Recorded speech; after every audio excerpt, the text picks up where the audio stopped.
Next, the mum of a British teenager accused of lying about being raped by tourists in Cyprus has told this programme that she thinks the British government have let her family down. In her first ever interview about her daughter's case, Jenny, which isn't her real name, says her daughter's suffering severe PTSD as a result of what she's been through and that both their lives have been a living nightmare. Her daughter, who we're calling Olivia, is on trial for falsely claiming to have been attacked at an Ayia Napa hotel in July. I've been speaking to Michael Polak, human rights lawyer from Justice Abroad, which is providing help to the teenager, and her mum, and we blurred her face to protect her identity. I was travelling to work on the train and she phoned me and I was absolutely devastated.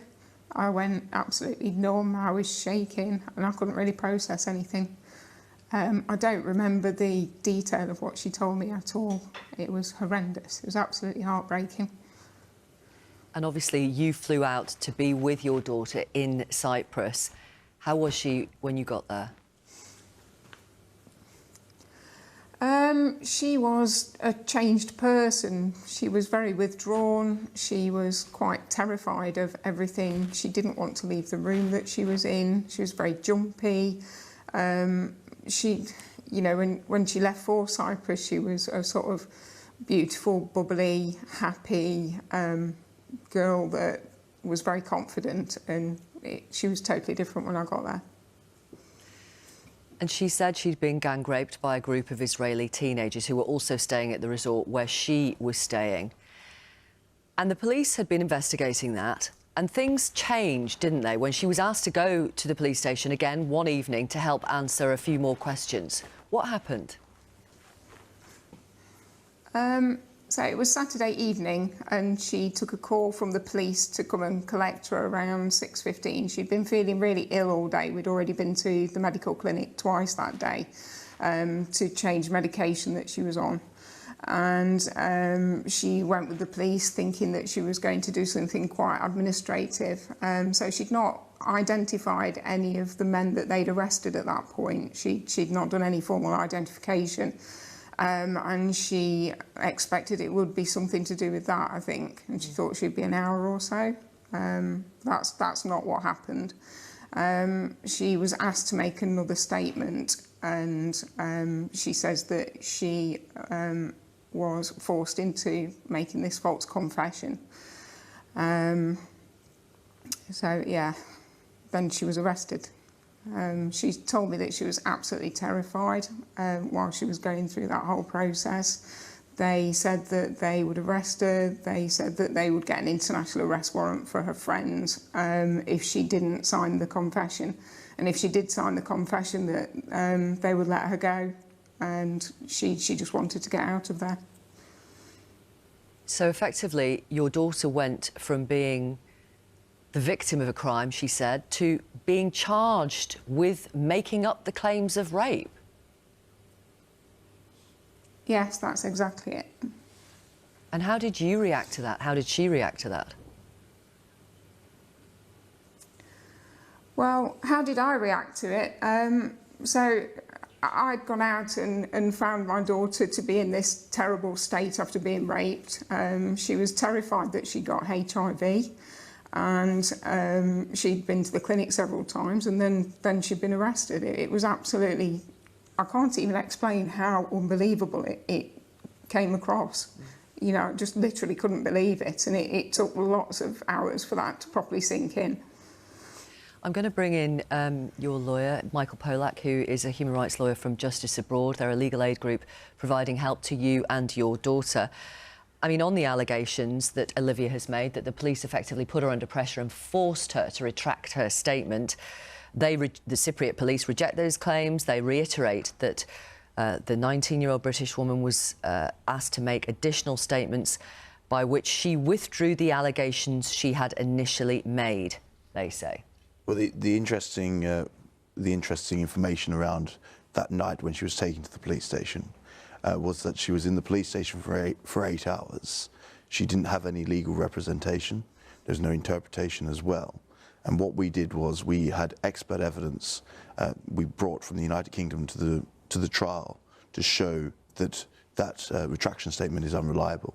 So we had the evidence of Dr. Andrea Nini. He's a forensic linguist. He went through the retraction statement and he said it's highly unlikely the words included there are the words given by an English-speaking person. And he did that on... i.e. the words were written for her and she was forced to sign? They were dictated to her. Right. And the probability of that coming from an English-speaking person, he said, was highly unlikely. And it's a mathematical exercise that he performed, going through the combination of words together. And he also said it's highly unlikely that someone's able to fake the process because of how difficult it is to know which words a non-English-speaking person will use together. So his report was very compelling. We also had Dr. Christine Tizard. She's a psychologist, expert in PTSD. She works with the military all around the world, and she gave evidence in regards to the effects of PTSD on the teenager, how she would have been feeling at the time. And it's not surprising that the teenager did give the retraction statement after that 8-hour ordeal, given the state that she was in. So you are clear that the initial rape allegations that your client has made are absolutely truthful? Well, we say the evidence supports what she's saying happened on that night. And the interesting thing in the trial so far, and we've had all the evidence in the trial, is the Cypriot authorities have... Sorry, just to be clear for our audience, this is her trial, the trial against her, trial, yes, for allegedly making up these claims. It's a public mischief trial in the district court in Paralimni.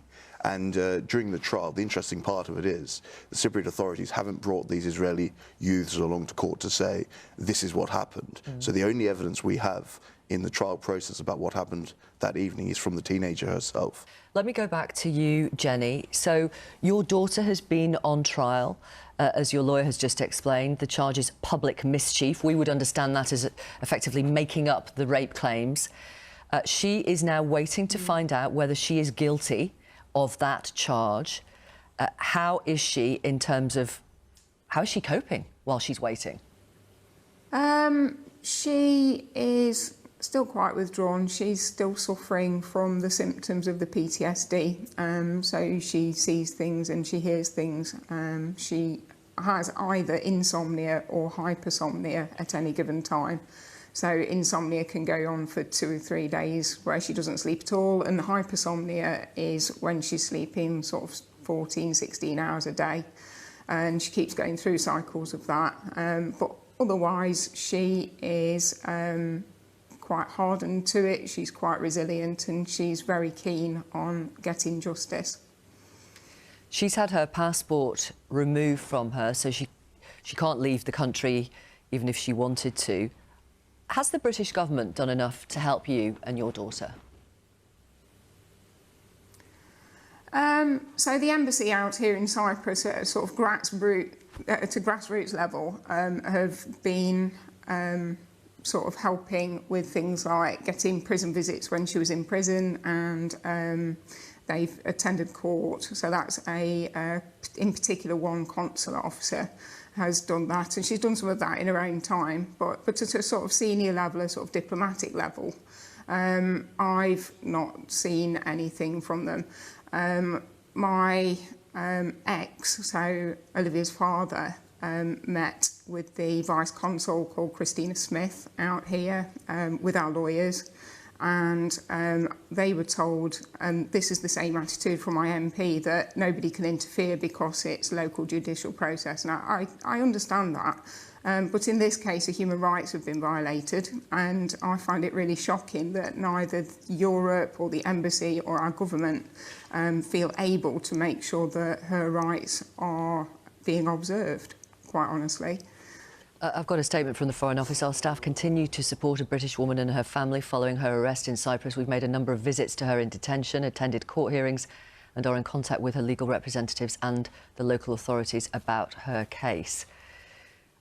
Michael Polak, a lawyer representing some of the Israeli men, had previously said that video clips made by at least one of those initially accused of rape by your client had contradicted the woman's account. What do you say to that? Well, the video clips have gone into evidence in the trial, and we've asked police officers about them, and they've confirmed that there's nothing showing group consensual sex. Have you seen the video clips? We have, yes. Right. And the judge has seen them as well.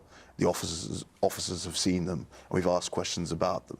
So we asked the officer to describe them for the court, and nothing in there shows group consensual sex. So lots of information was put into the media immediately when the Israeli youths were arrested, and a lot of it was false information, which was disseminated, which changed people's attitude in regards to what had actually happened. Sorry, just so I'm clear, you've seen these video clips? I have, yes. So can you tell us if, in your view, Olivia, your client, was being raped by these men? On the evening of the rape incident, it shows consensual sex with one man, and it shows others trying to enter the room and being told to leave the room. That's what it shows. Right. So it doesn't show the exact rape incident, but it shows a precursor to that. Understood. Okay. And because earlier on in an evening your client was having consensual sex with one man, does not mean she wasn't raped later on in the evening. Of course, and the videos seem to show people trying to get into a room where they're not welcome, which gives you a bit of a flavour as to what was going on there. And Jenny, what would you do if your daughter is found guilty of this?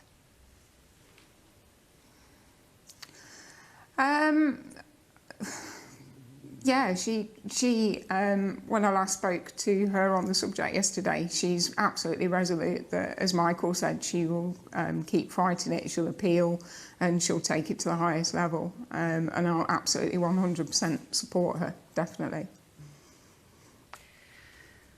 Well, thank you very much for talking to us. I really appreciate your time, and obviously we will follow what happens. The verdict is due at the end of December, is my understanding. Yes, the 30th. Right. Jenny, you're staying out there clearly with your daughter over the Christmas period. Thank you very much for being on our programme today, and we wish you all the best. Thank you. And Michael Polak, thank you for your time as well. Thank you, Victoria.